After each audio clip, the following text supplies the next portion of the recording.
In this video, we will learn how to turn auto decline friend request on and off in Fortnite. In Fortnite, if you want to turn auto decline friend request on and off, all you need to do is firstly, from the top right hand side of your screen, go to your profile section.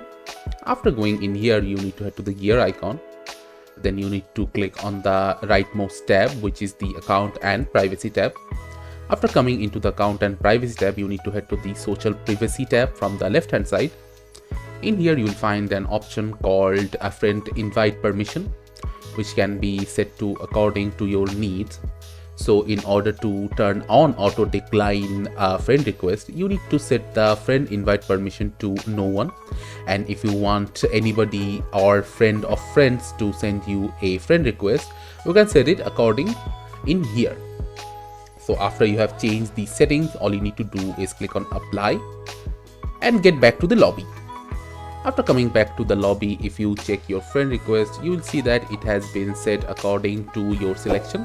So this is how you can easily turn on or off auto decline friend request in Fortnite and enjoy. Thank you for watching. Subscribe to our Topical Talks channel for more videos.